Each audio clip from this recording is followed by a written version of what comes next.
What is going on, everyone? It is Foul Play here, and we are back again playing some more Modern. Now today we are back on Green White again. It's been feeling really good. I should probably give Blue White or Bant another go at some point. But at the moment, I'm just pretty happy with the card configuration and strength of what's going on here with this version of the deck.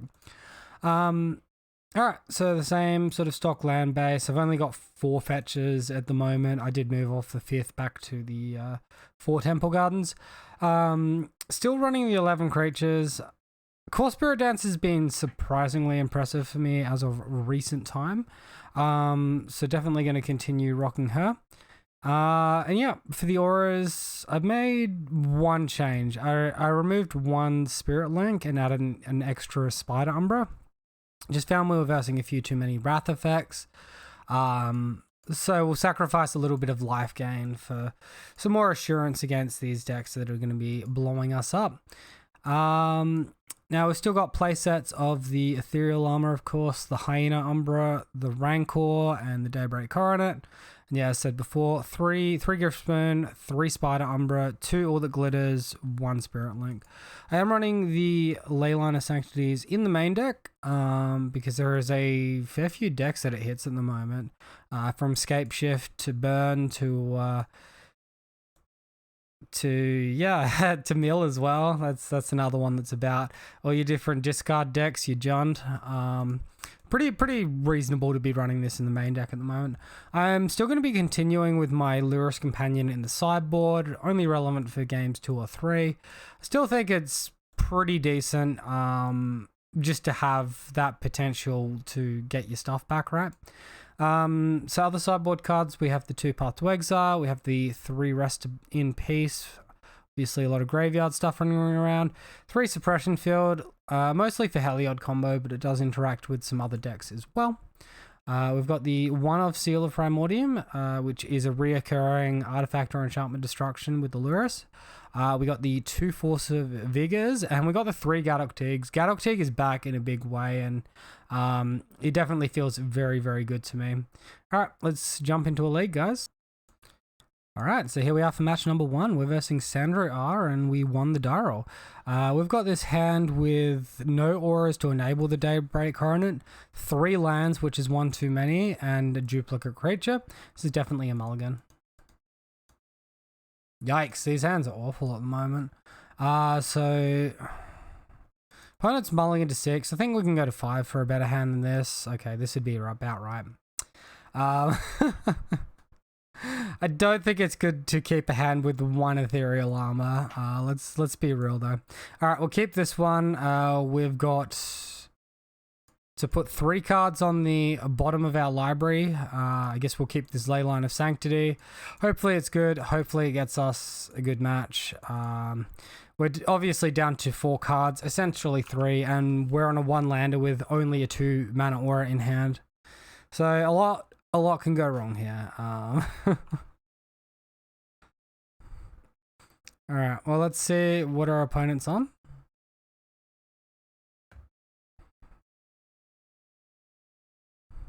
And yeah, they did keep us 6.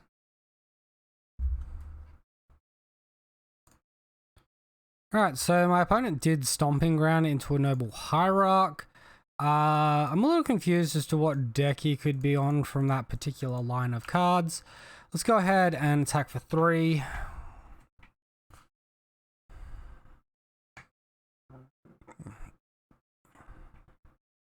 Hitting our second land drop though is really nice. This is like a Reclamation, a Knight of the Reliquary deck with various other cards.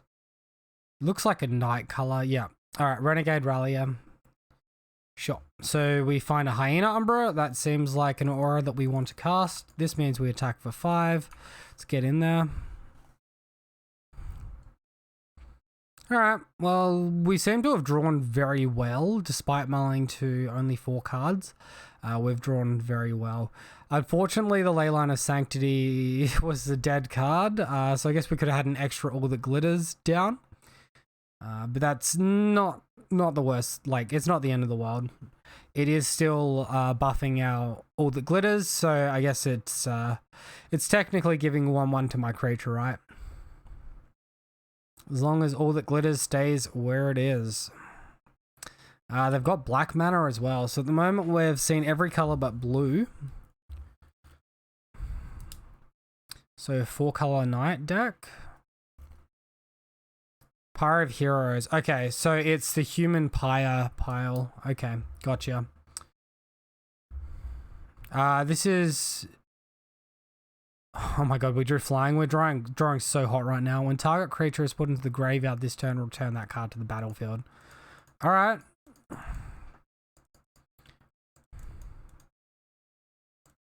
So they're going to look to return Renegade Rallier with the Pyre of Heroes. I think this deck actually combos up to a Kiki Jiki when it goes off, right? Opponent concedes. All right, well, we actually had exactly 7 damage then. That is so freaking lucky. Yeah, that is insane. All right, so our suppression fields are good. Our rest in peace are good. Because they are operating fairly highly off of their graveyard. I don't think Spirit Link is going to be any good. Path to Exile has potential, but we might be in the realm of overboarding at that point. I like our flying. You'd have to assume our opponent has some number of Skyclave apparitions, so the core Spirit Dancers lose value as an initial creature to go in on. Maybe in the attrition war they're a little bit better. It's possible we only want 2 rest in peace. 3 might be going just that little bit too hard. It's also possible for us to do like Force of Vigor or Seal of Primordium to blow up our opponent's artifacts, like his Pyre, but that's pretty narrow in my opinion. So I don't think I'll be going for that. I might just remove 1 Spider Umbra as well. Alright, we'll get into it. Alright, so we have this wonderful looking 7, so I think it doesn't really apply any pressure. We're on the draw. I think this is mulligan. It has 2 really good pieces of interaction. Opponent can potentially just kill us on beatdown though as well, don't forget. And on top of that, like, we don't pressure them with this hand, so I don't really like that. Cool. We got a Dryad Arbor hand with Ethereal Armor, Rancor, and maybe a Path. It's not too bad. I guess we keep a bottom of land, bottom the Hyena Umbra, and we'll have to make this one work. Our mulligan luck has been pretty awful, but as long as we draw as well as we did last game, that's going to be pretty nice. Alright, we hit land. I guess our first draw last game was land as well, to be fair. And we do need to hit that 3rd land drop if we're ever looking to cast a Daybreak Coroner as well.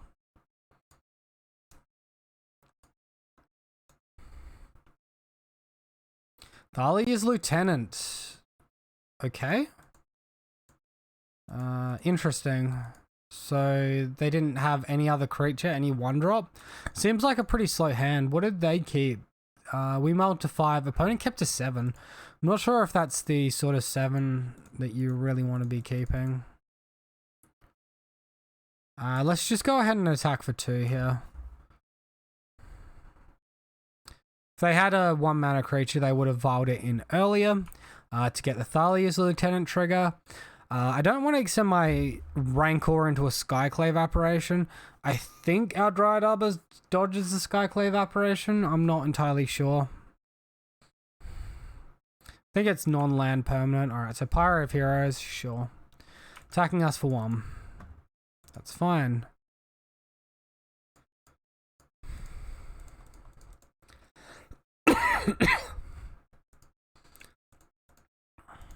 I think our opponent's a few turns off getting their Kiki Jiki out, so attacking for 9 here seems like a pretty decent option to me. I don't think we need to hold up Path there. Path is good against them though, because if they're operating out of their graveyard and we're just exiling the creature, obviously that's a really good thing. And it's instant speed interaction with the Kiki Jiki combo.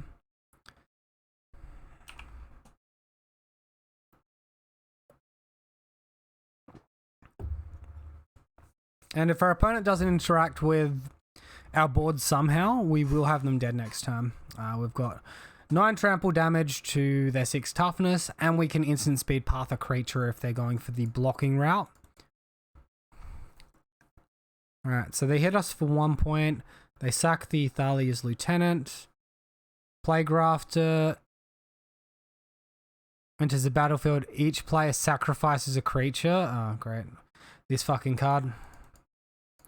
Cool.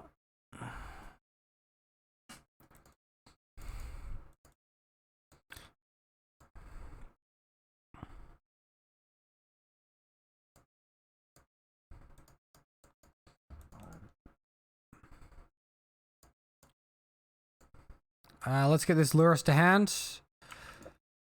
Could be Lurrus beatdown time. So far they've played Aetherval turn 1, Thalia's Lieutenant turn 2, Pyre of Heroes turn 3, and they've really accomplished nothing. Having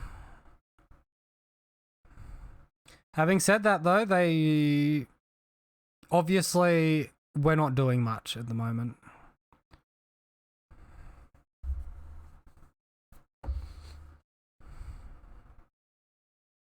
At least we get our Rancor back after sacking our creature. That's kind of nice. We can get another aura back as well with Lurrus. Here comes Charming Prince. 1 card left in hand for our opponent, and they're gaining 3 life as the mode. Okay. Sacking it. Renegade Rallier getting back Charming Prince. Yeah. At which point, I guess they're going to scry and look to... Maybe they gain life. Oh wait, what's this one? Oh, they get to return another creature? Okay, so they exile the Rallier and return the Thalia's Lieutenant. I guess we play Lurrus. We path, we hold up Path to Exile because our opponent can actually combo off here next turn. They can Saheeli flicker the Pyre of Heroes, I think, and then sacrifice the Saheeli. I think they combo here. So IE Path to Exile, good.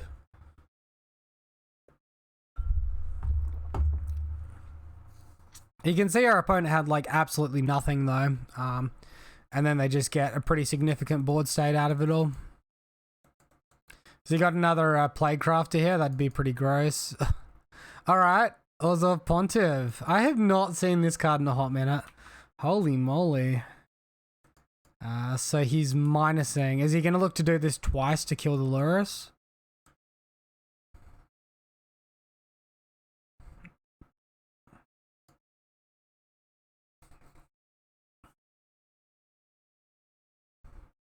Yeah.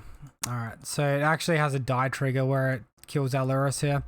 That's not very good for us. Obviously, we could have Ethereal Armored from the grave, but then we wouldn't hold up Path to Exile. Oh wait, no, it's only when Charming Prince dies that the Haunt effect comes into play. I think they can probably get it back though.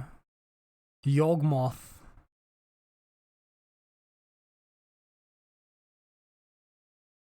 Alright, that's kind of scary.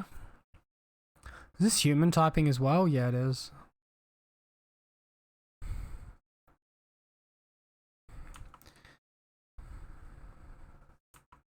We have no basics in our deck, so obviously pathing our creature does nothing here.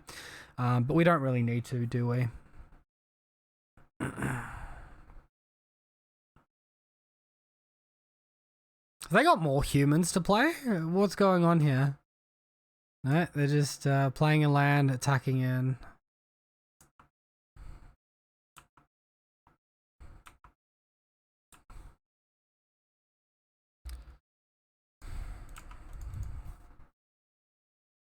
Alright, we lose. I guess we had to Ethereal Armor. I have a feeling like they could have Could have got us anyway, but maybe I'm wrong. All right. So anything else we want here? Obviously, yeah. Things like Griffspoon and Rancor lose a little bit of value here after seeing Orzhov Pontiff because we do need toughness.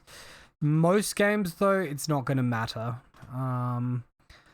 As we saw there, their graveyard still seems pretty important, so these Rest in Peace still seem reasonable to me. Think I might lean slightly harder on the core Spirit Dancer now and look to remove a different aura.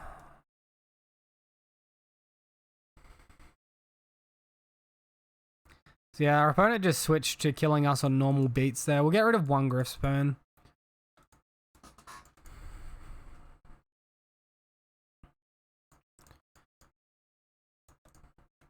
Alright, we have this 7, which only has access to 1 white mana, no interaction, no form of evasion. Like, we can potentially put up a good clock, but only if we play 2 auras a turn.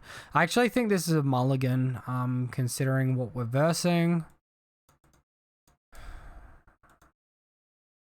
This is like the same, only we don't have Ethereal Armor or a hexproof creature, and we have to rely on our land drop. Alright, keep this one. Ditch this. Ditch this. Keep a 1 lander. Yeah, why not? Bogle player things, right? I'd prefer my auras. Like, let's be real here. Doesn't seem like they have a huge amount of interaction for us, like specified interaction. They can make us sack with that annoying creature, but that's why we're bringing in extra creatures, right? Cool. Awesome. They can only do that turn 3. So I guess if on our turn 3 we look to put Lurrus into hand, we can sort of anticipate our opponent maybe making us sack during their turn 3. And then we'll have a turn 4 play.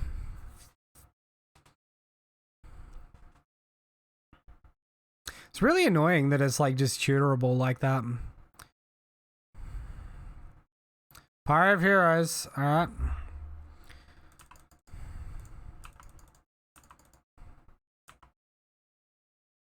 Let's get this Lurrus in to hand.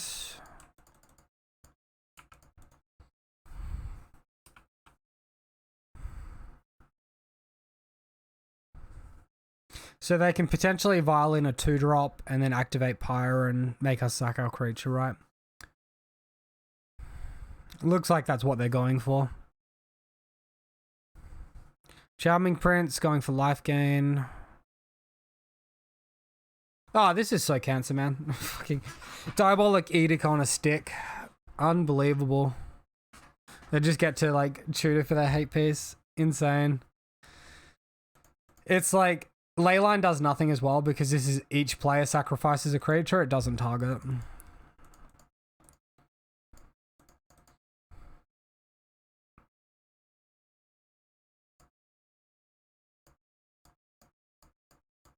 Let's hope our opponent doesn't have Path to Exile. I'll just get the Ethereal Armor back here, I think.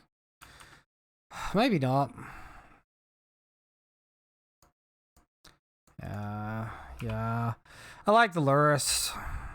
I think if we put back the Scout and then they have the Orzhov Pontiff line, we're just dead anyway. Because he'll just kill both our creatures again, right? Instead of killing one creature, he'll kill 2.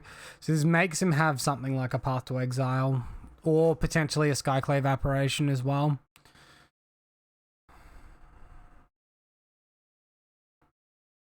Vial stays on 2.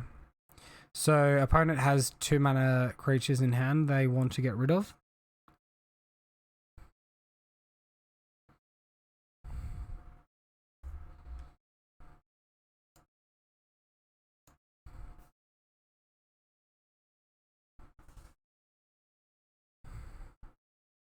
Alright, what's going to happen now?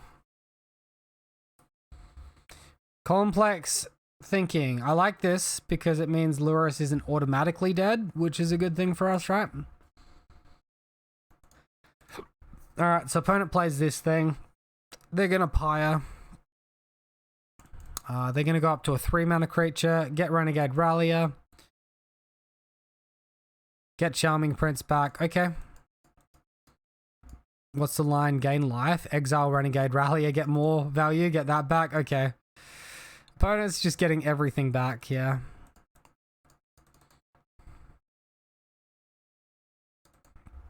So here we have 7 power. They have 6 toughness.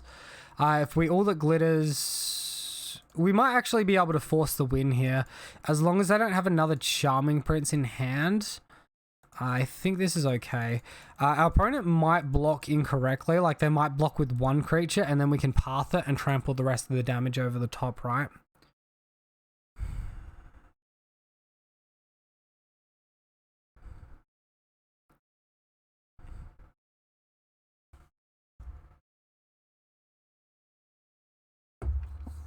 So all that glitters as the 2 mana ethereal armor effect there. I mean, Spirit Link would have come down and we would have had 3, 4, 5, 6. We would have had 9 damage. We would have been 1 short of killing them. If that was Spirit Mantle, we would have been 1 short of killing them. So the all that glitters giving us a chance of winning on this turn.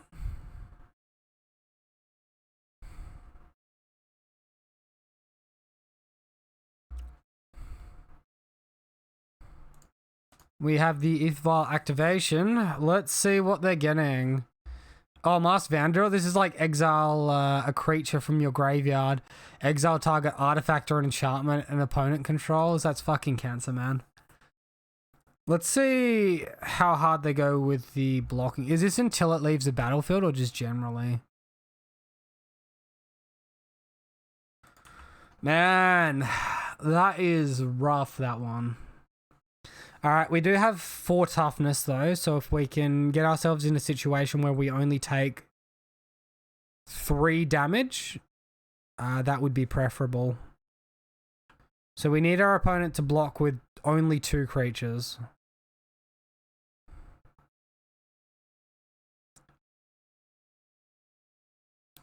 Perfect.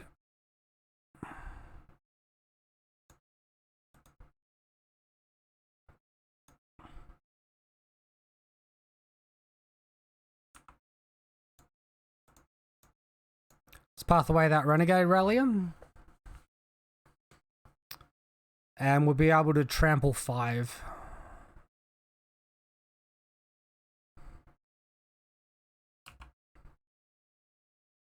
Damn, enchantment hate on a stick as well.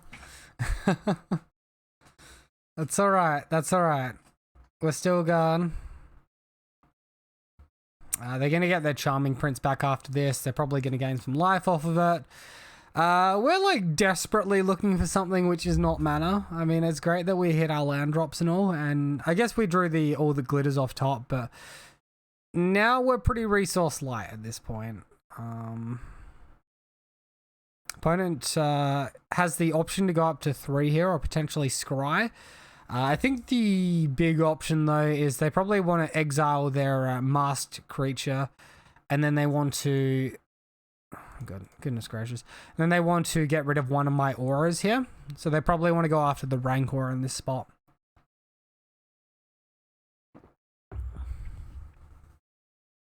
I don't think this is that difficult of a decision. Alright, looks like he's going for that line. He's gone after the All That Glitters though. Wait, what? Oh, okay.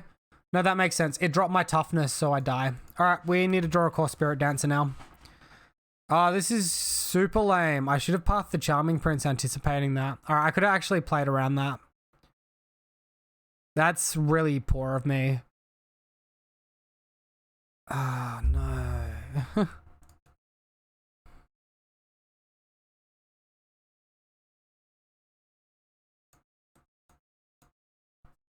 Yeah, that's super loose. That is super, super loose. Alright, Core Spirit Dancer or bust.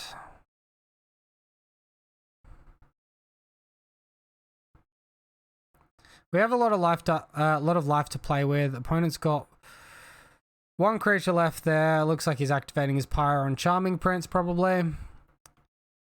Looking for something a bit juicier. Getting the Charming Prince back. I would be scrying here. Like, I'm not threatening my opponent's life total right here. He should be scrying. So he has more than one Renegade Rallier. One of the reasons why I did the path the way I did was because I was hoping he only had one Renegade Rallier. Unfortunately, that's not the case. But yeah, going after Charming Prince obviously would have been correct there. I didn't think of the Masked Vandal line. Like, obviously I knew he was going to sack and returner, and then I just didn't think that X returner head right. Alright, so this is very likely game. Let's see what our draw is.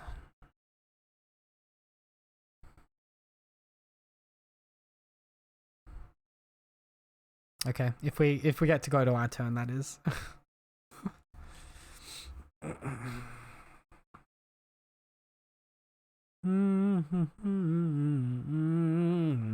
Alright, they're just doing a Pyre and ends up. I think is this only sorcery speed?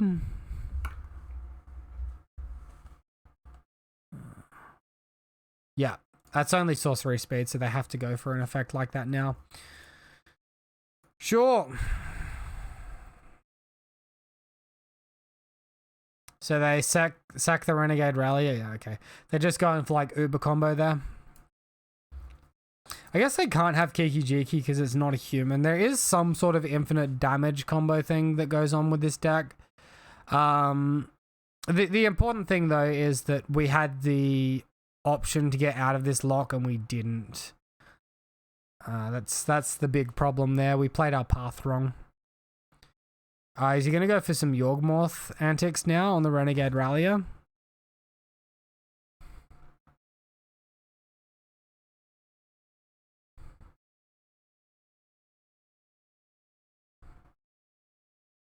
Alright, well, opponent's going off at the moment.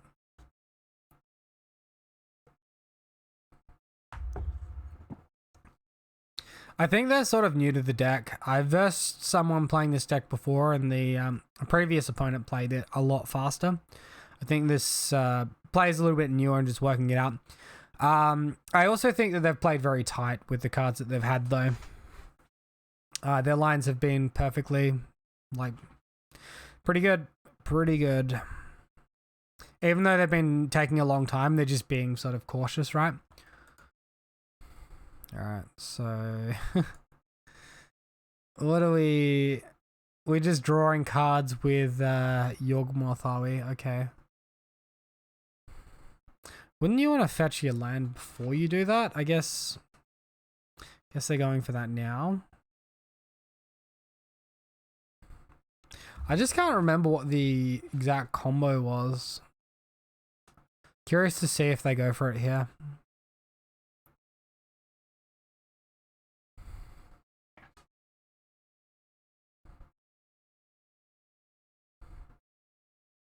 Second Pyre. So they can Pyre the Yawgmoth if they want to. I think they need to get to 5 mana to do whatever they're doing, but I don't know if they need to keep the Yawgmoth to do that or not. Okay, they're getting rid of the Charming Prince. Renegade Rallier, get Charming Prince back. Alright. This is all the value in the world. They can gain their 3 life, which makes sense in this spot. Cool. Alright, well, we draw nothing. We should have pathed differently, so that loss is actually on us.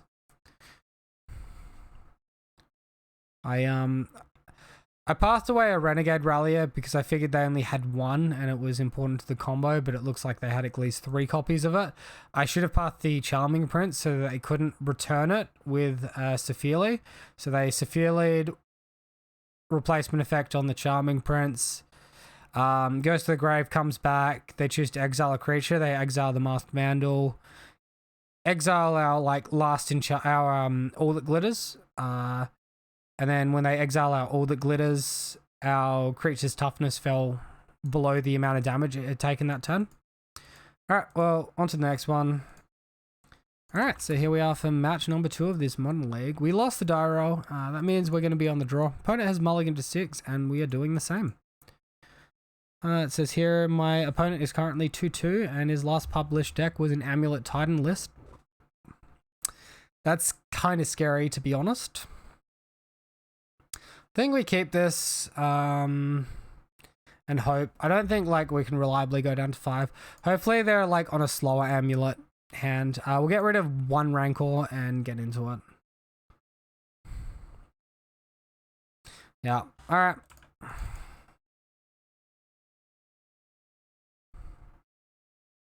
Or that.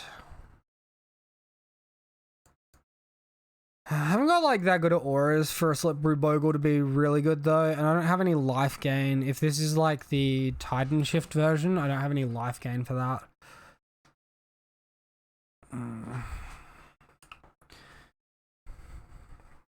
Thing Explore would say like Amulet Titan, and Farseek would say Scape Shift, right?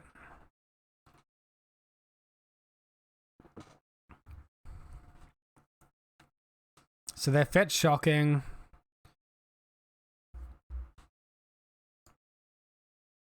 Treasure Hunt. Reveal cards from the top card, from the top of your library until you reveal a non-land card. Then put all cards revealed this way into your hand. Dryad's a pretty bloody good hit off a Treasure Hunt. I'm going to tell you that much. Alright, let's get that Core Spirit Dancer out there.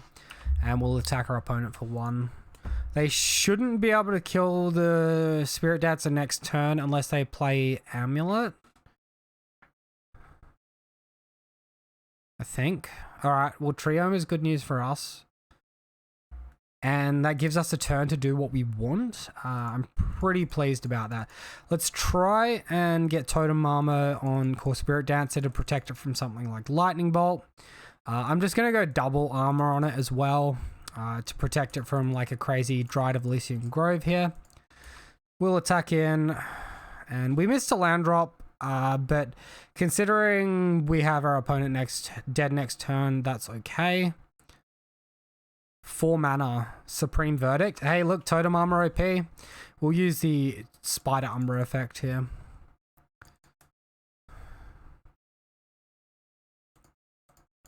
And we should have enough damage off of our Rancor here.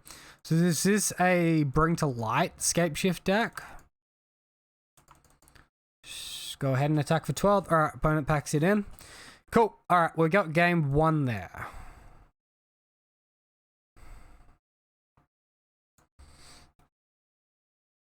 Weird card inclusions from our opponent. Alright, let's change display view here to pile view. Alright, so cards we want against Titan Shift decks generally are our Enchantment Hate and our Path to Exiles. All of these deal with Dryad of Elysian Grove, which can stop Valakut triggers, right? Because this, I'm suspecting this is a Bring to Light version of Amulet Titan, I'm going to actually bring in these Gadok Teagues as well. There's potential they even have Niv Mizzet, maybe. That might be like stretching their deck a bit wide though. Now, I used to really love Griffspoon in this matchup, but that's when Field of Dead existed, and Field of Dead doesn't exist in Modern anymore. It got banned out. So there's potential that Griffspoon is actually a card we want to board out here. I think I'm going to go for that as well, because there's potential they have the 0/3 with Reach, the 1 mana creature with Reach that makes a land ETB, right? I really haven't seen enough cards in my opponent's deck to get a good read here. But I think we're bringing in some pretty decent cards. And we probably want to leave in something like our All That Glitters, because it diversifies our CMC for things like Engineered Explosives. Let's remove this. No, I want to remove Spirit Link because I can't think of anything else. Maybe 2 Gadok Teague is enough. Alright, we'll go with that. Alright, so we get this 7. Obviously, we're on the draw this time. This is definitely a keep from us, and our opponent has also kept to 7. So we get a free force interaction with our opponent pitching one of our hexproof creatures. And we also have Trample and Lifelink, which is pretty strong. Elvish Reclaimer, yep. Alright, I would really like to see a First Strike aura here, a 1 mana aura. We don't. I guess when we saw Flagstones of Trakar, we could have guessed they had the Elvish Reclaimer, right? Yeah, that's probably an oversight from me not picking up on that. I did actually see it, and then when I went to sideboarding, I just completely forgot about it. Sacred Foundry, shocked in. Alright, well, they're not going to get the uber value off the Reclaimer here. We can play an Aura, which adds toughness, so that seems pretty good to me. Let's go ahead and do that.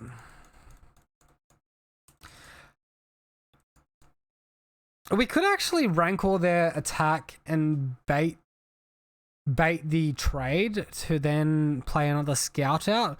Problem with that line is we don't have a guaranteed third land drop to do Rancor plus Daybreak Coronet next turn. Obviously, me attacking there was pretty bad. If my opponent had Force of Vigor, they could have just eaten our creature for free, but that would have been a like two for two, so I guess it's not too bad. Alright, so they have got the flagstones now.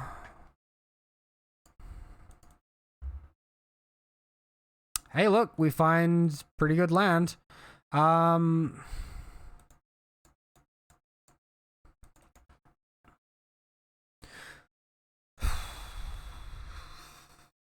we want a Daybreak here or not?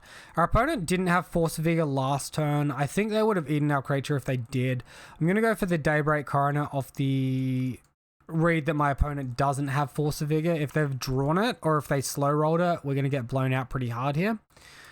There's potential that we want a Gadok Teague there to stop them from doing something important with 4 or 5 mana that's a non-creature spell. We do, however, just put our opponent to 6. We go to 23. And they don't interact with us. Alright, so they're ramping themselves to 4 mana here, which means they can have 5 mana during that turn. If they have Castle Garenbrig, that means Prime Titan, right? And they've got enough land in their graveyard now that the Reclaimer is bigger, right?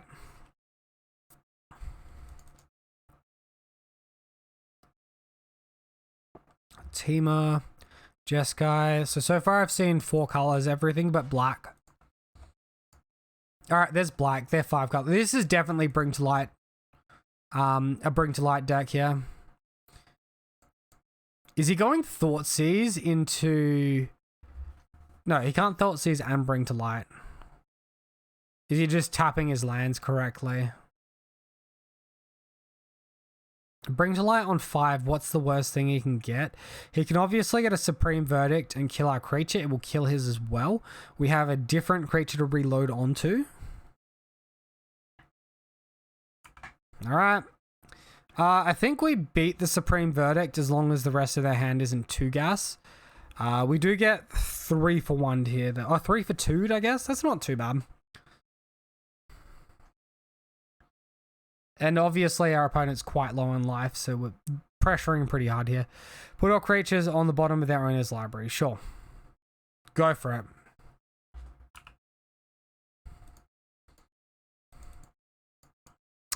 Alright, well, we did have the read on Bring to Light. I guess we didn't play around Bring to Light, though. I like the look of that Hyena Umbra. Let's go ahead and put it on our Gadok Teague, and we'll look to kill with the Rancor next turn, / the Trample.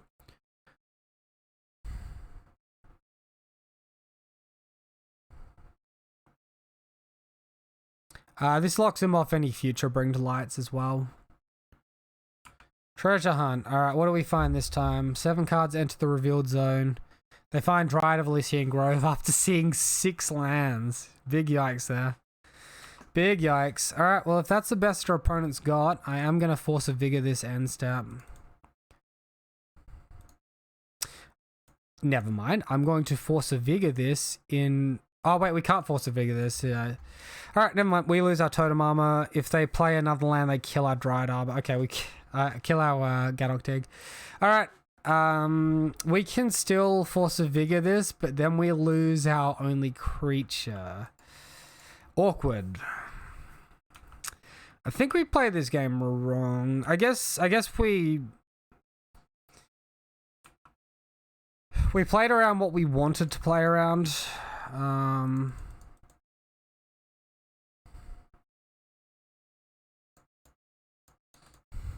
start by cycling Horizon Canopy.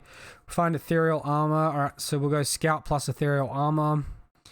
And we can Rancor Pitch to kill the Dryad of Lycian Grove if we need. If we need.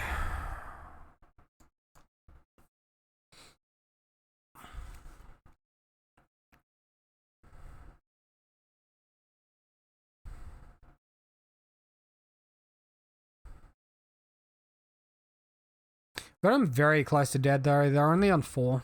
It's a very real chance that we can just kill them next turn. 2, 3, 4. Is this another Bring to Light? So they're just going to Wrath the board again? That's kind of lame. They do know that gives us Lurus though, right?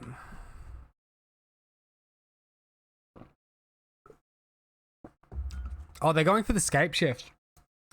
Let's see if they do their lands wrong here. I'd be really nice if they did.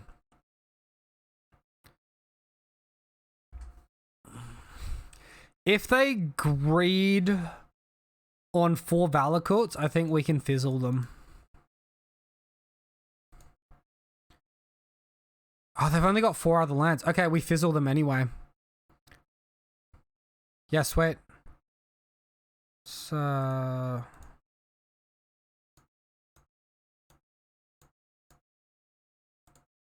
get rid of that 1 enchantment, and that will be it from us for the turn. So yeah, it's really sweet here. This does fizzle them. Oh wait, have they got a counter squall here? Remand. Oh, fuck off, man. Alright, we're just dead. Never mind. Never mind. Just packing Remand on top of all this jank. Jesus, dude. Alright, so what changes? Gadok Tig becomes a little bit better.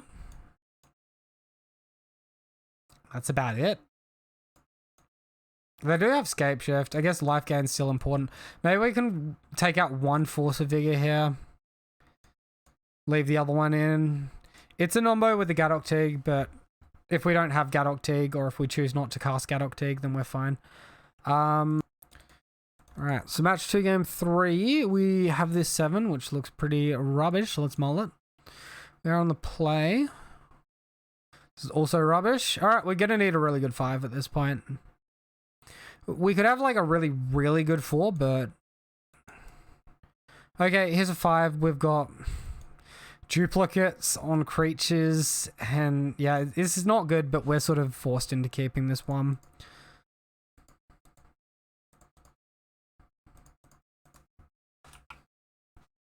Let's get our Bogle out there.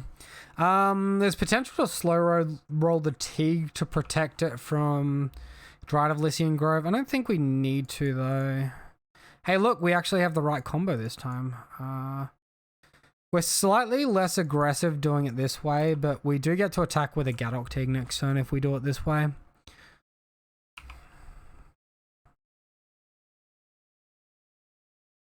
So we're like missing out on 2 damage this turn to get an extra 2 damage in next turn. What's he got now? Valkyrie? Well, that only takes creatures, so I'm really glad I got rid of the Gadok Teague. Or it's like creatures and artifacts or something, right? Yeah, just creatures. Hello, baby. Let's attack for 3. Right, so before the rule change got implemented, they could bring to light for Valkyrie and have it enter as Tybalt. That rule should have changed by now, though. Let's just keep loading up our Gadok Teague and keep on attacking. Is this a remand? Rancor here is fine. They shouldn't be able to kill us with Anger of the Gods. Supreme Verdicts and things like that they can't cast because Gadok Teague's on the board. So we can just go for the guaranteed and extra point of damage there. Guaranteed because like if they chump block it, you know, tramples, right?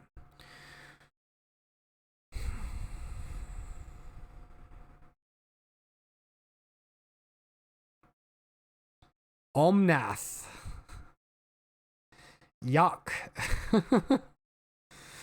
I really don't like the fact that card still exists in Modern.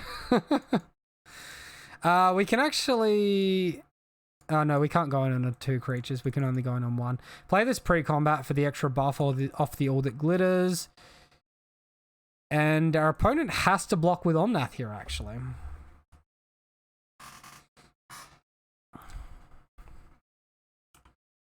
Alright, so the super gross creature does nothing.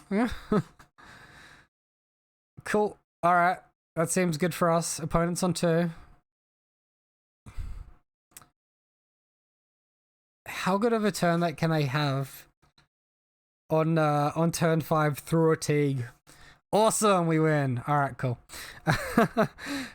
Gadok Teague OP, ban Gadok Teague. Alright, here we are for match number 3. We lost the die roll. We're versing Powerhouse Petty, and we are on the draw. This seems like a decent enough hand on the draw, though, so I'm going to go ahead and keep. It says here he's currently 0-0, but that's been wrong before, so guess we'll soon find out what the real go is.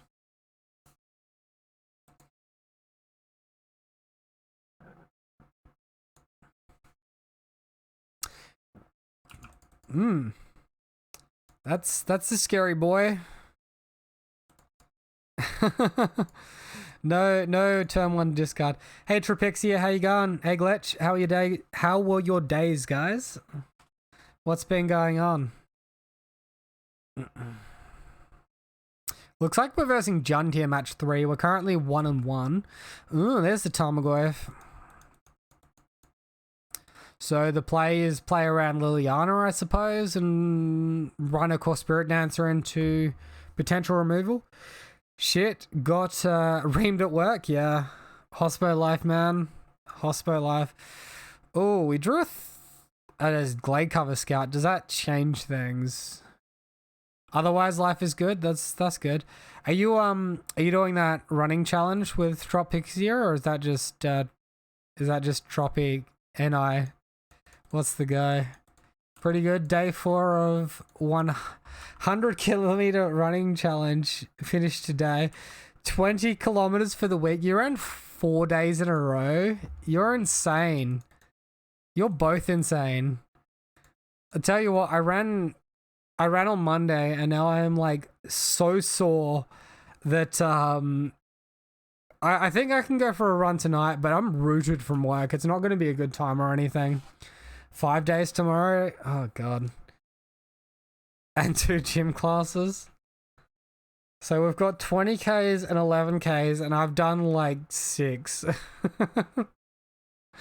Safe to say I'm losing the challenge at the moment. Alright, so it looks like my opponent's going for Iok. Alright, take your pick, opponent. Take your pick. So you got this second Tarmogoyf.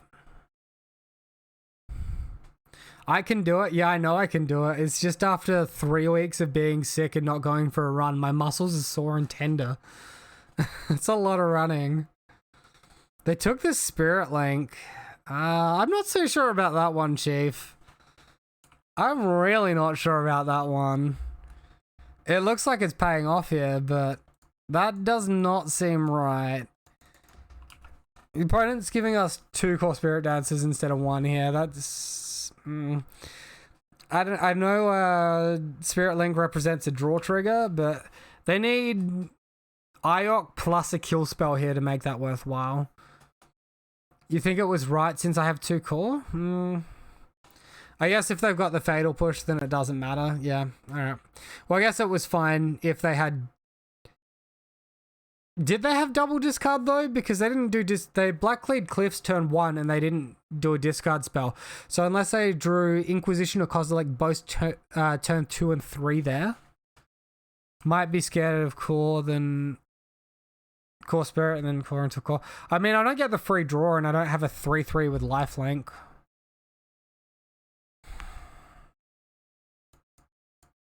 One card left in my opponent's hand. Let's cycle this, see if we hit a Daybreak or something. Okay, well, fun times.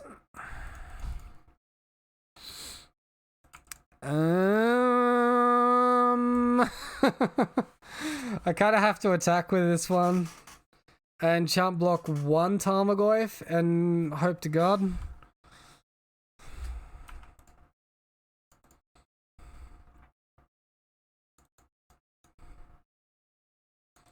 Safe to say, we've not drawn the best this game. Kind of awkward. Alright, Glitch, what are we hoping for here?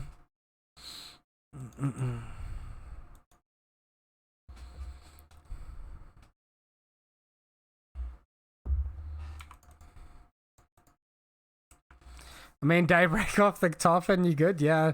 And no interaction also would be nice. Hey, look, it's a Daybreak Coronet. Lol jokes. All that playing around Liliana of the Veil, and either it's going to get us really bad here or it's not going to get us at all. So we need to hold up double blocks here and hope our opponent has literally nothing.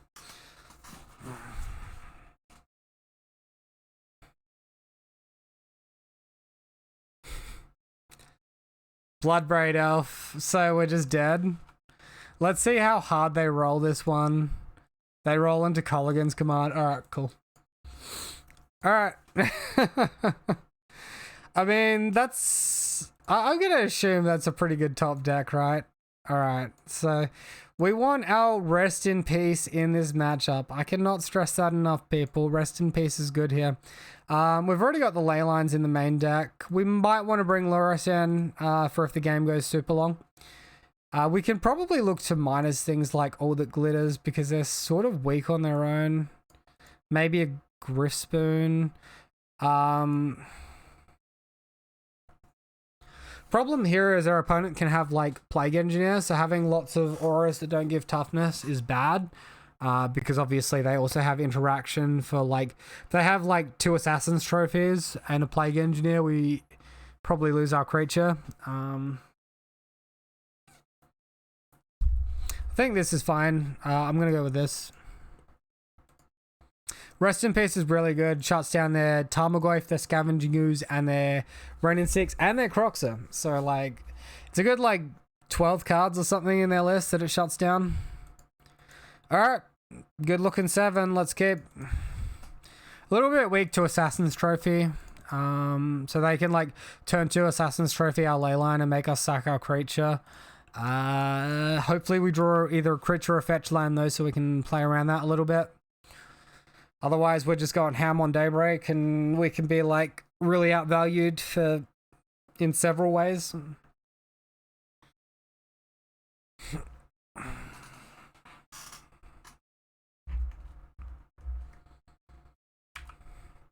Well, they can't have turn 1 discard here, so I'm not quite sure why they're fetching unless they just bring it in tapped.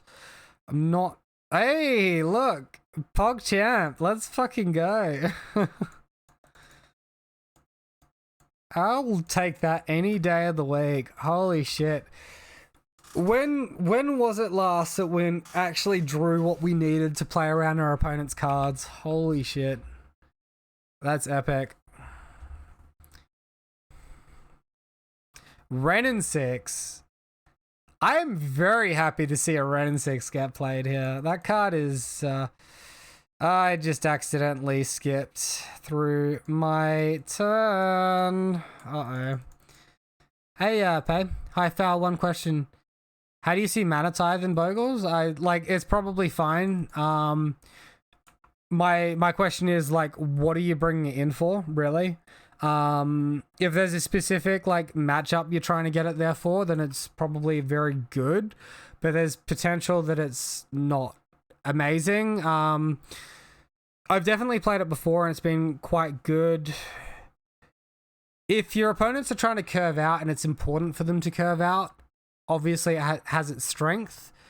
A lot of the time people say like it's a bit of a troll card and it can get your opponent once, but then they'll play around it from that point forward. But a lot of the times you can pressure them enough that they can't play around it and that they have to play into it. So yeah, I don't know. Sort of hit and miss. I think it has the strength to be really good though, because people like to curve out on creatures. I like to curve out on lands, etc., etc. Am I gonna lose my Horizon Canopy here? I am too. Shit, that's annoying. I should have played Horizon Canopy over the Windswept Heath. Does that sort of answer your question? Can I clarify it a bit better? Pay. Tither's way better when your opponents either don't know you have it or when they're too scared. I mean, if you apply enough pressure that they can't play around it, that they have to assume you don't have it, it's still good glitch.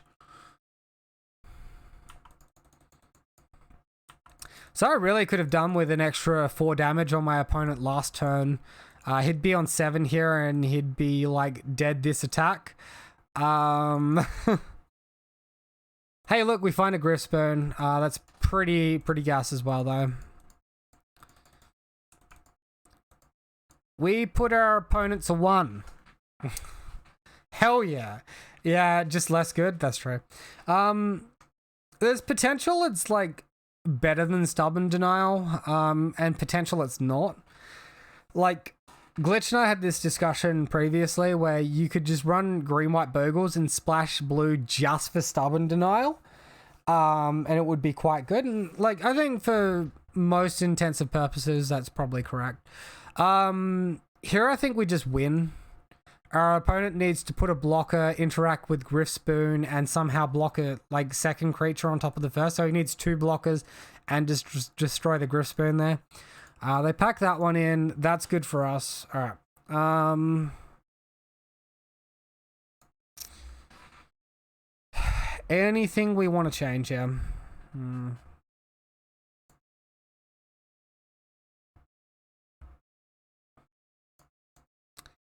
There's potential to go down a Spirit Dancer, but I think we just run it back.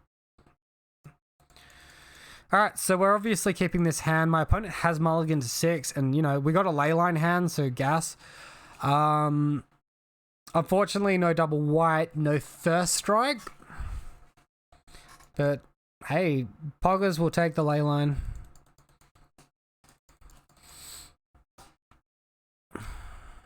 So if you're still there, Tropixia, I'm going to give you, like, a super special version of Burn, which you would probably haven't seen before, which is the Incinerator burn, using a 6-mana creature called Chandra's Incinerator. Tijibot. Boros fit bump to you, Storm count 1. Hey, Tropixia, thank you for the Prime. Thank you so much. That's really kind of you. That's the beautiful free way to support the channel. I love it. You're too kind. All right, red and 6 from our opponent, which means no Assassin's Trophy on our Leyline of Sanctity. Welcome. Okay. So we probably want to play around Plague Engineer here. I'm going to look to play out the Bogle and the Spider Umbra. If I do Rancor, I play into Plague Engineer and like lose a lot of tempo. Got some fancy looking, what's that say? The Gal love emotes. Oh, it's a person holding up their love heart. That's kind of cute. Hey, Burbeck, thank you for the Prime. How you doing, Kenny? Good to see you, man.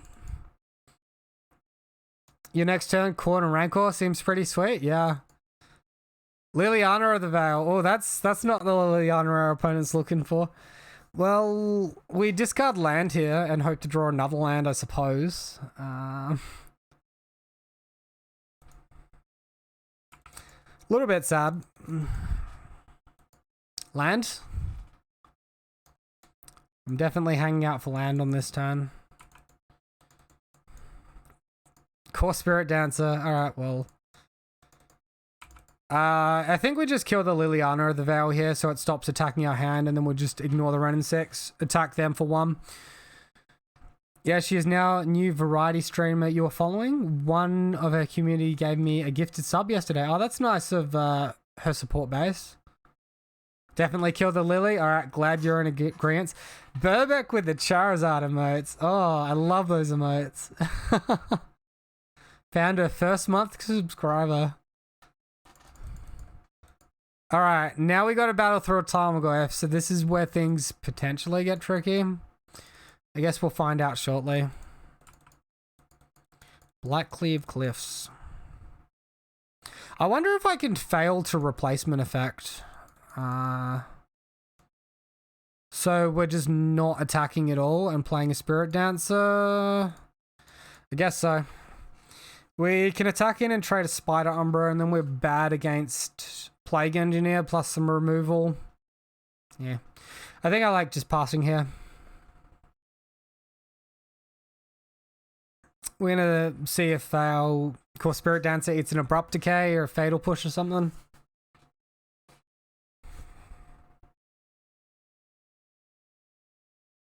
Abrupt Decay? If it's Assassin's Trophy, it would have gone after my Leyline a long time ago. So it was the Decay. Oh no, we could have like reset our Rancor into our Spirit Dancer and got a draw. Okay, Trophy. Our opponent is fixing our mana for us. I think this is going to be followed by a Thoughtseize effect. Alright, so he takes our core Spirit Dancer. We draw a card with Horizon Canopy and End Step. Opponent's Tarmogoyf is big now. It's got 6-7. It's a bit wild. Oh, is this Croxer now as well?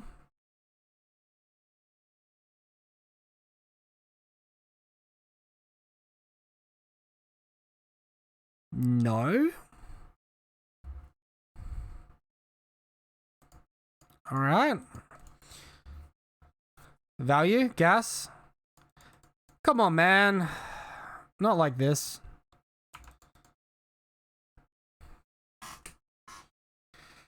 Flips the table.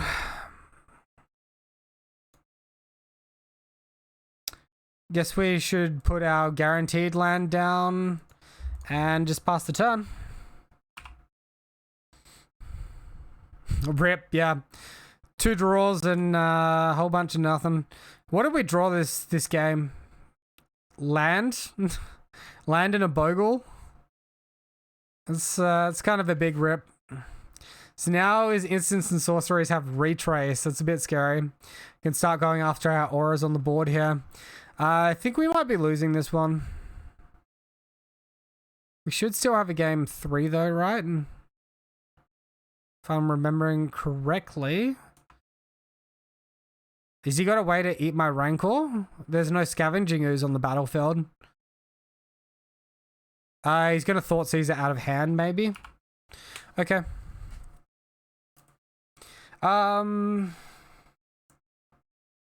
Opponent is running out of stuff. We're still on 19. I think we're in an okay spot. If they start attacking with Tarmogoyf, like, they're sort of shown that they don't have another creature here. Liliana? Nothing. Fucking come on, man.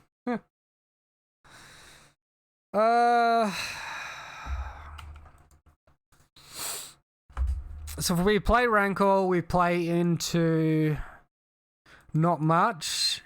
We've got 1 core Spirit Dancer in the deck, so leaving Rancor in hand is not that relevant.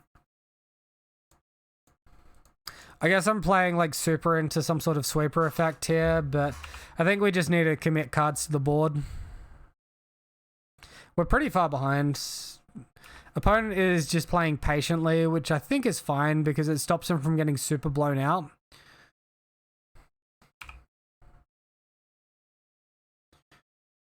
I don't see any like real good line where we leave cards in our hand that turn.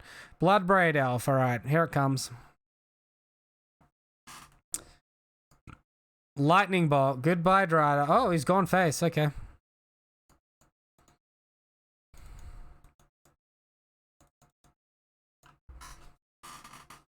Alright, so we're at... That was our turn 6. And we hadn't drawn a single aura after 1 Horizon Canopy. Alright, I know why we're like sort of losing this game at the moment. I'm happy to take that 3.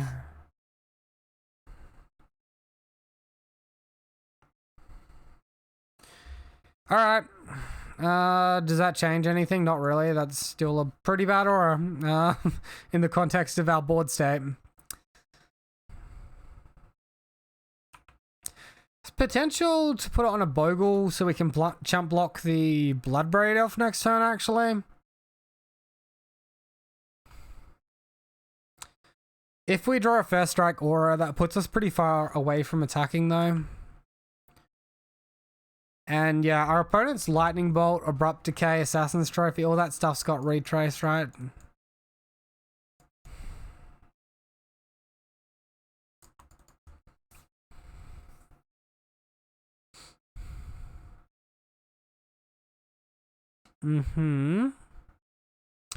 Alright.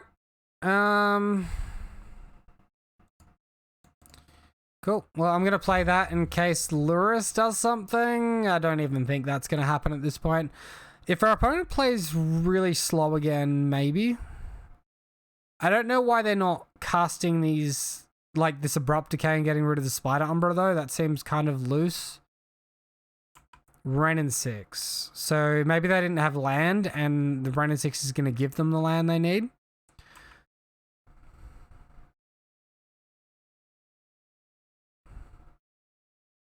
Awkward stuff. It's the sort of game that, like, I just kind of want to pack in, but it's also not over, so I kind of don't want to pack it in. Yeah, I don't know.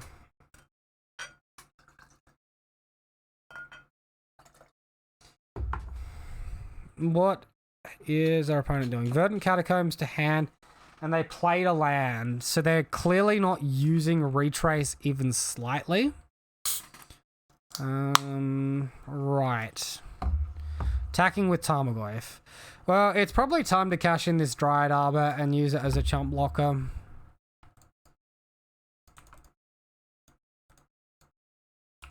I'm pretty happy doing that. We're like dead to Lightning Bolts as well if our opponent retraces it 3 times or 4 times. Virtually 3 times, so I guess we'll see if we draw the Daybreak Coronet. Griffsburn is pretty good. Let's go ahead and attack for 7.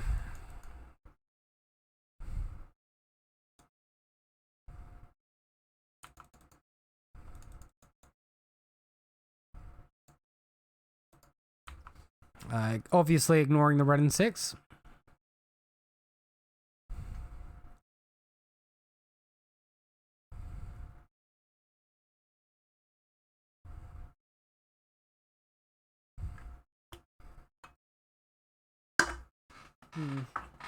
Alright. It's almost like our opponent's got something because they're thinking here.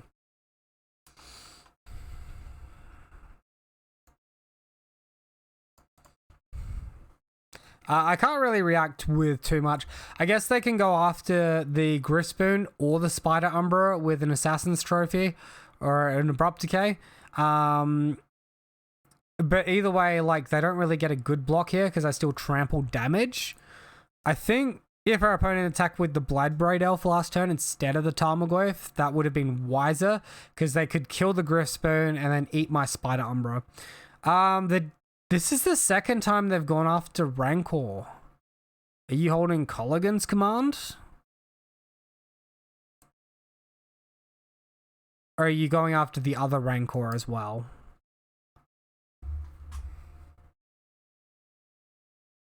The Griffspoon. Right. And you're taking the damage. I'm thoroughly confused at the moment. Put this on this Bogle. 0 cards in my opponent's hand. So at most they can retrace 2 cards this turn. If they draw lands and have a Wrenn and 6, they can retrace 2 cards. Are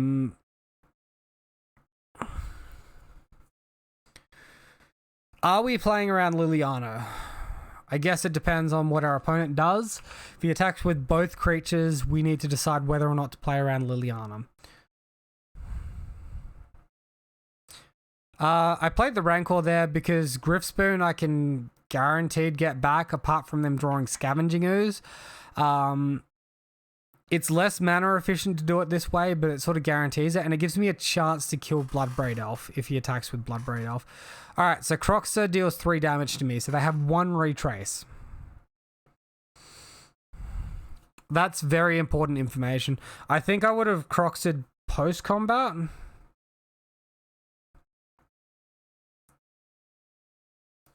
Oh, that is huge draw.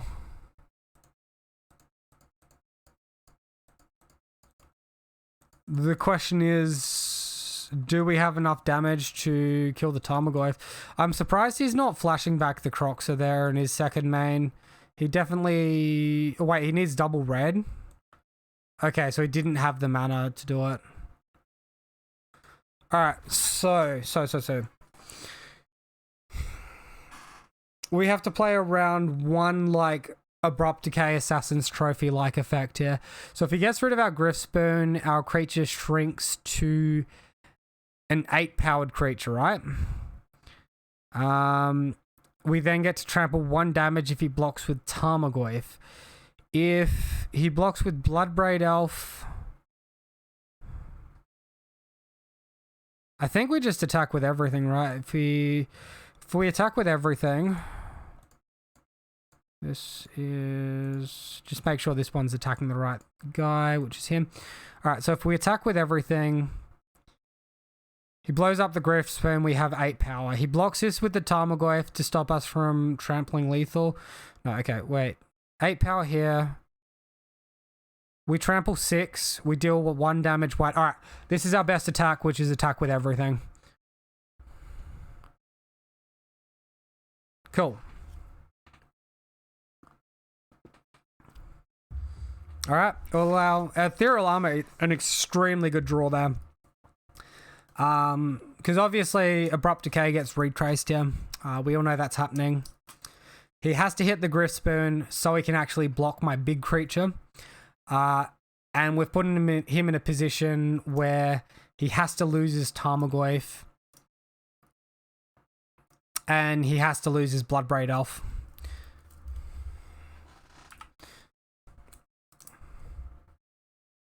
And we should still keep 2 creatures and have a Rancor in hand. Wait, double block?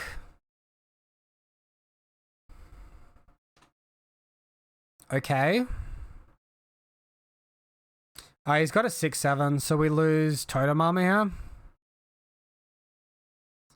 I didn't think a double block.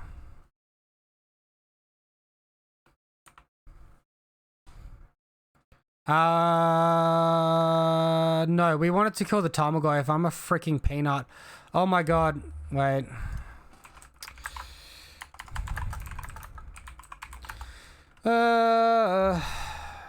Okay. I was looking at my toughness. My toughness was 6. I was thinking I couldn't kill my opponent's 7 toughness because I only had 6 power. That's pretty bad.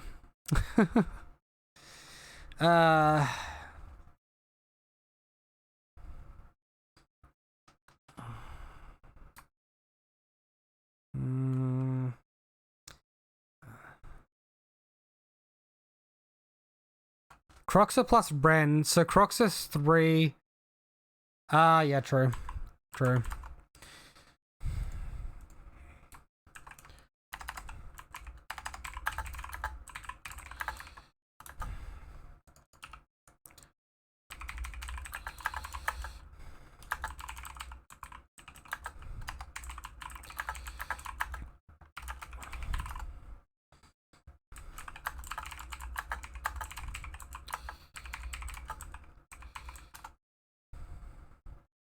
Alright, so we're clearly dead here. I think we have a game 3. I think that was only game 2. No, that was game 3. Damn it. Alright, welcome back for match number 4. We're versing Kring here. We won the die roll. We are going to be on the play. We got this no creature hand. We are going to be shipping. And we're going to keep this one. And I assume the line is just bottom the Spirit Dancer. Keep a whole bunch of good 1 mana auras. So that's what I'm going to do. It says here my opponent is currently 0-2.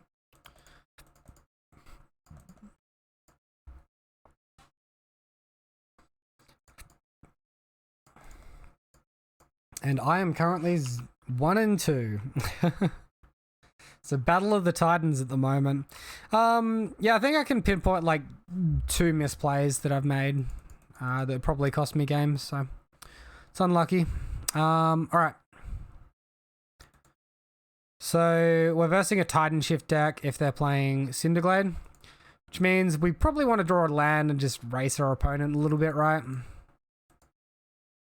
For some reason, our opponent stopped on their own end step.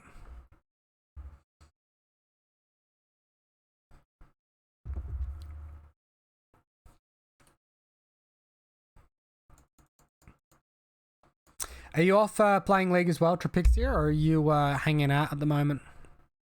I guess all 3 of you might be playing. There's one easy way to check, which is to look at my Discord, right?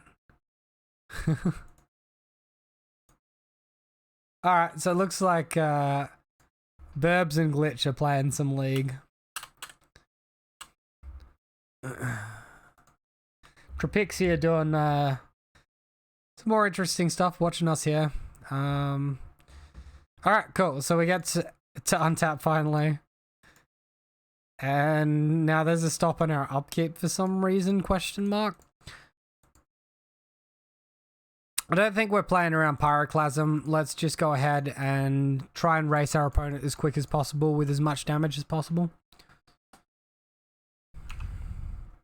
The joke of like Bogles being a 60-minute league, I'm in the first game of match 4 and we're an hour 15 right now. I do like to think a little bit more than my like most Bogle players, but I definitely am normally shorter on my clock when I play Bogles than my opponents are. Alright, another end step stop. Cool. So, opponent's turn was like Mountain Explore Valakut. Alright, well, guess we'll give some toughness, we'll give some power, we'll keep this Griffspoon secret, and we'll attack for 8. We have our opponent dead turn 4 if they don't do anything. They need to win this turn. Or significantly interact with our board. I guess maybe if they're running Blood Moon, but that's pretty counterintuitive with Valakut, right? Opponent concedes. Alright. Alright. Cool beans. So, Titan Shift.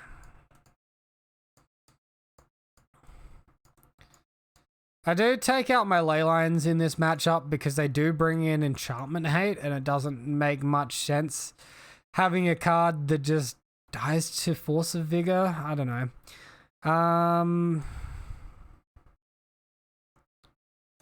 Feel like maybe 1 Griffspoon is okay. If we want to play around the Scape Shift as well, and I think we want to play around the Scape Shift, we can bring in 2 Gadok Teagues. So we'll bring in that, take out ley lines and that, and jump into it. Alright, so my opponent is keeping their 7, and I can't see a world where I keep a 5 creature hand.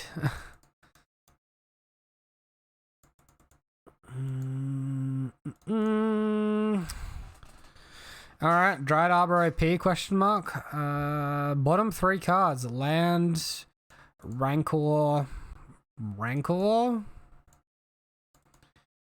I don't think any of our hands prior to this one were good enough to keep. Why do you can reveal Lurrus with Vigor in the main deck? Lurrus is only permanents, like non-creature permanent. Sorry. Each permanent card in your starting deck has converted mana cost of 2 or less. So, Force of Vigor isn't a permanent; it's a spell. It's just an instant. It doesn't ever hit the battlefield, so it's not classed as a permanent. So, opponent with the Stomping Ground. We find Force of Vigor. That could be important. Vigor. Unlucky. Well, we got Force of Vigor right here. I'll just expand it so you can read it there, Pay.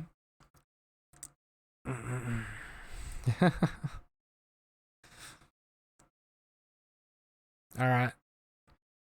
If it's not your turn, you may exile a green card from your card rather than pay the spell's converted mana cost. Destroy up to 2 target artifacts or enchantments. Opponent just plays a Valakut and a Search for Tomorrow. So the really sweet thing with Force of Vigor is we can actually pitch our Dryad Arbor to it because Dryad Arbor has green coloring in it. Of course, that's not going to happen this game because we're going to be relying on this as a creature, but it's something handy to note, and that does work through Blood Moon. So lands are normally colorless, but when, you know, Blood Moon is present, because lands are colorless, it doesn't change the color of the creature. So Dryad Arbor through Blood Moon will become a 1/1 Mountain Dryad, which taps for red and is green. As confusing as that may or may not be, it's pretty nifty trivia there for you.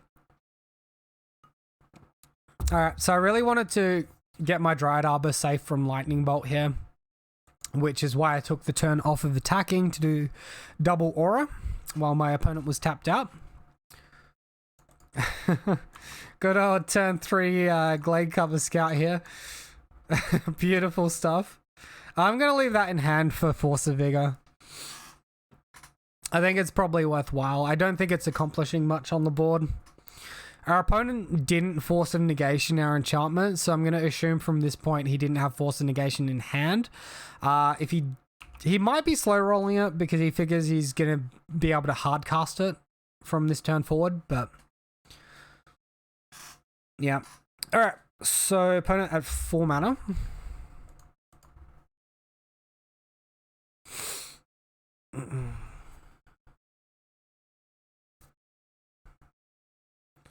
Five mana. No Castle Garenbrig, so possibly that means no Primeval Titan just yet.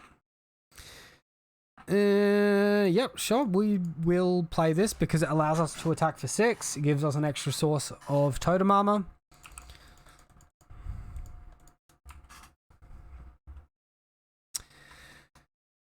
And that will put our opponent down to 10. So I guess all that glitters is lethal next turn if he doesn't have a blocker.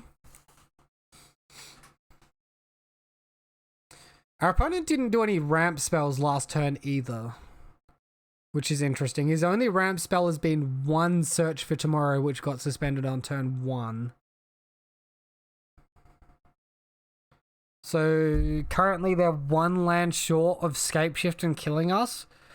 They would need to do an Explore or a Farseek and then Scapeshift.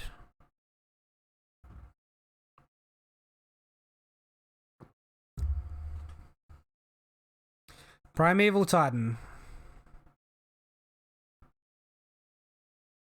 So Primeval Titan can find double Mountain and he'll get 2 triggers from the Valakut. And I assume that's what he's going for because anything else would be really greedy. So yeah, double Mountain, 2 triggers because they enter simultaneously. And we lose a Spider Umbra here.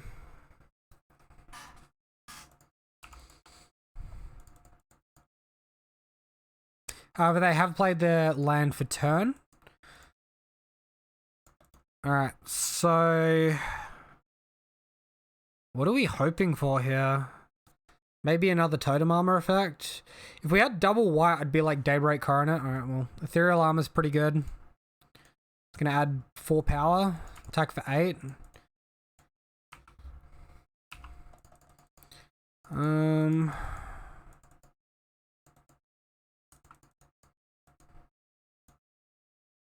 This point, I want to play the Glade Cover Scout in case he looks to kill Dryad Arbor here. If he falls just short on damage of killing us. He does have to spend 4 mana paying for Summoner's Pact though. There's potential for them to just Scapeshift and kill us though. But they're too many green sources short. Okay, so they can't scape shift this turn. Unless they, for some reason, packing a Zuza.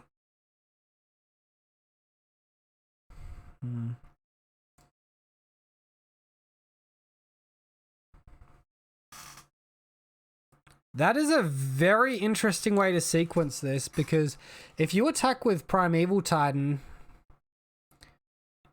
and get Valakut or Valakut Mountain, you get 2 triggers from the mountain, then you get another 2 from this.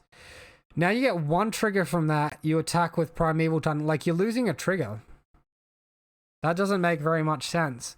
And on top of that, he's throwing damage at Dried Arbor and not at my face.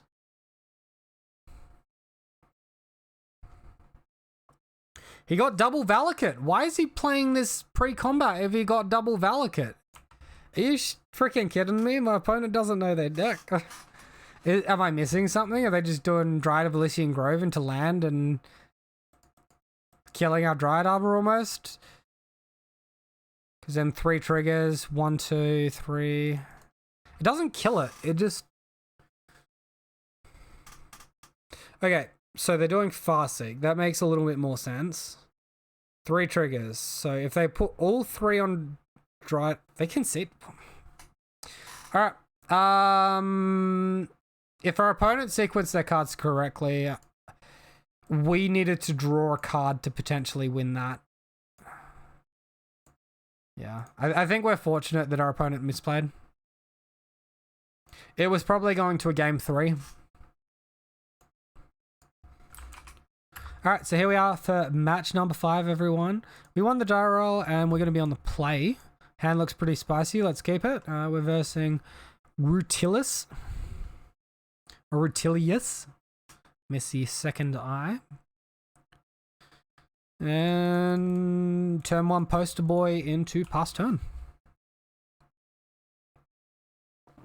Are you still there, Trapixia? You ready for the Dech Tech of Chandra Incinerator Burn? That's what we're going to be going for next. Ooh. Ooh. This looks like an Amulet Titan deck here. If that's the case, I'm just going to fetch a basic here.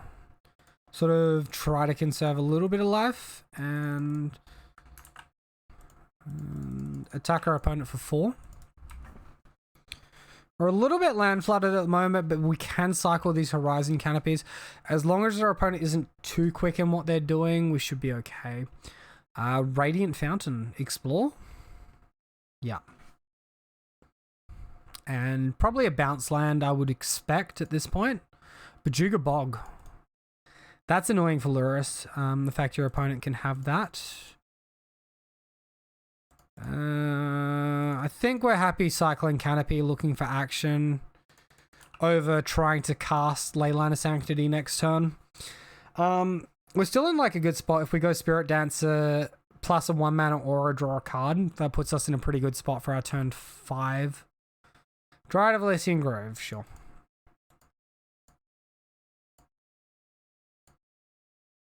Ghost Quarter. Our opponent has not got any bounce lands at the moment. This is the Amulet Titan version as opposed to the Titan Shift version. You can just tell from the land base. Talaria West, yeah. Vesuva, Bajuga Bog, Tribe Scout, all the cards lining up. Alright, well, we do find an aura. And I really like drawing Trample in this spot here. Let's use our core Spirit Dancer as a way to find some gas. All right. All that glitters is definitely gas. So attack for 7. Now, there is a world, of course, where Core Spirit Dancer dies here. And... oh, wait. Are we just dead? Because he's, you know, going Castle Garenbrig. He's getting the Primeval Titan to play now, for cheap. Off the Summoner's Pact. Wait, no, his lands don't enter untapped, so we're not just dead. That's important. Okay, good. Good. We have 12 damage with the All That Glitters next turn.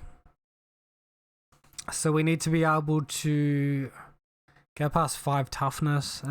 We need to draw another 1 mana aura to guarantee a kill here. I'm very fortunate my opponent did not have Amulet of Vigor, or else we'd just be dead this game at this point. Because then they give their Primeval Titan haste off of Valakut and Hanawir Battlements or whatever it's called. And then they get like another 2 Valakuts and they just shoot my face for 1,000,000.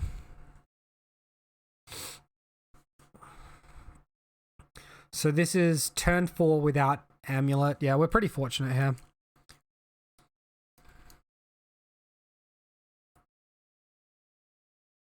Fans. All right, so sorry, I had that paused.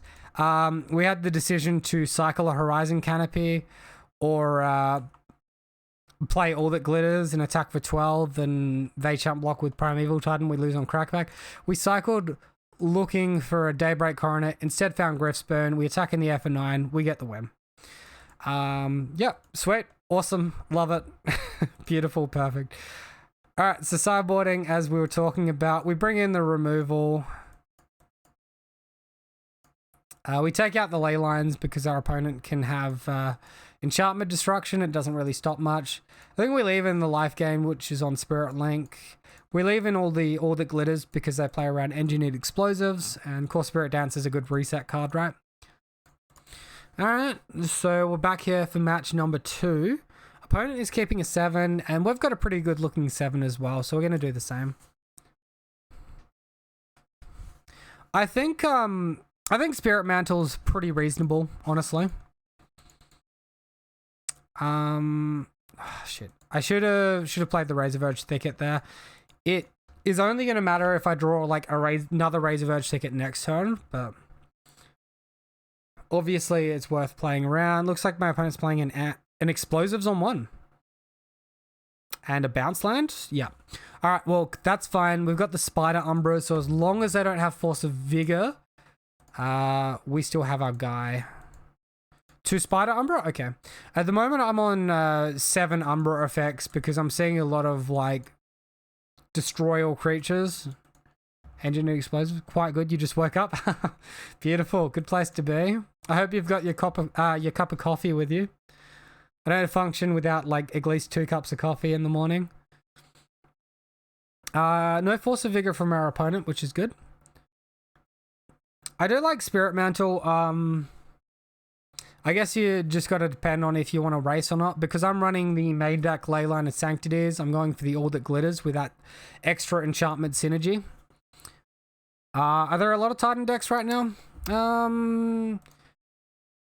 I would say that there's more people playing Titan Shift at the moment, the version with Scape Shift, than what there are playing Amulet Titan. I would say you're looking at running into 1 to 2 decks a league, and I've run into 2 here. Of course, if you want a more comprehensive look, you can look at the metagame breakdown on MTG Goldfish or on Top 8. And see sort of, it says Amulet Titan here, 2.3% of the metagame. There might be like a Scape Shift one here, which is this one here, 0.8% of the metagame. Opponent popping this Explosives during their turn, not during mine. That's an interesting decision. And they're floating an extra green mana. Does that mean they have a creature? Another good site to look at is MTG Top 8. A Boreal Grazer, sure. So on Top 8 here, what you want to do is go from a 2-month breakdown to a 2-week breakdown. You can look here. Valakut, 6% of the metagame here. And same deal here. When you initially load this up, this will be on a 30-day thing. You want to change it to 7 days. Alright. So, Boreal Grazer, not a whole lot else. Honestly, we don't have a lot of good stuff to do here. We can set up for, like, Daybreak Coronet next turn. If our opponent top decked the Force of Vigor, he doesn't get as much value from us playing one All That Glitters here.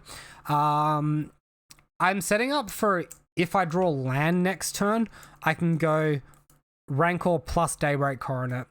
I think that's more important than just playing the Rancor and holding up Path to Exile.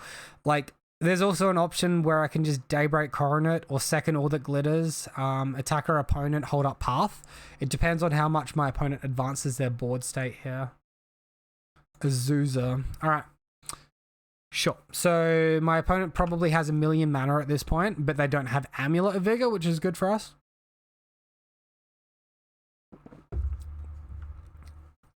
And they currently have 6 mana in play because all 3 of these are bounce lands. Oh, that's very useful. Thanks. No problem at all. I find the deck archetypes between top 8 and MTG Goldfish, the metagame breakdowns actually vary a little bit. So I'm not sure how much of how reliable it is, or how much it's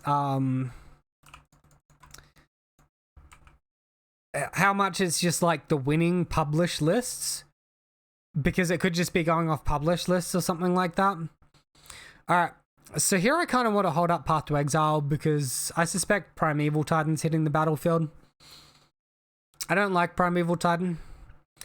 We wait for our opponent to make their land choices, and then we'll path the Primeval Titan. So far, we haven't seen any Force of Vigors, so I think we're just safe to Daybreak Coronet next turn. Alright, prime time. Get your lands. Do your thing.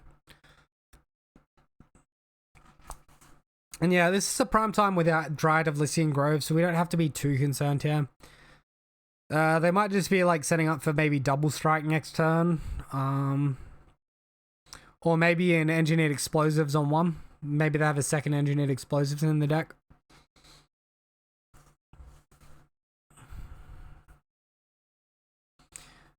Like, them getting Talaria West can represent Summoner's Pact or Engineered Explosives, I suppose. Good news is my opponent doesn't have Castle Garenbriggs, so maybe they can't both pay for the Summoner's Pact they cast this turn and a Titan next turn, although we will be ramping them with a Path here, most likely. Opponent on 11. Boros Garrison, Radiant Fountain.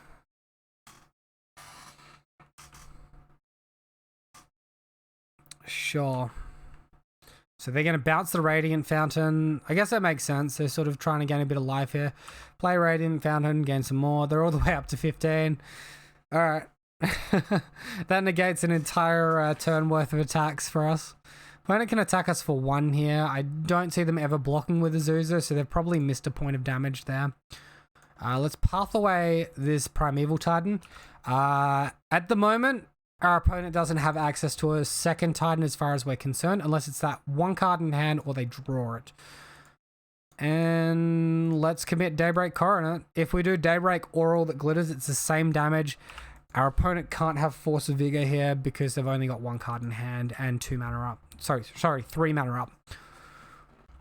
Alright, so in for... blocking with double Arboreal. Alright, so we still trample 3 damage there. Opponent needs to pay for their pact. We've still got more than enough damage, more than enough mana to cast a Titan here if that's in their hand.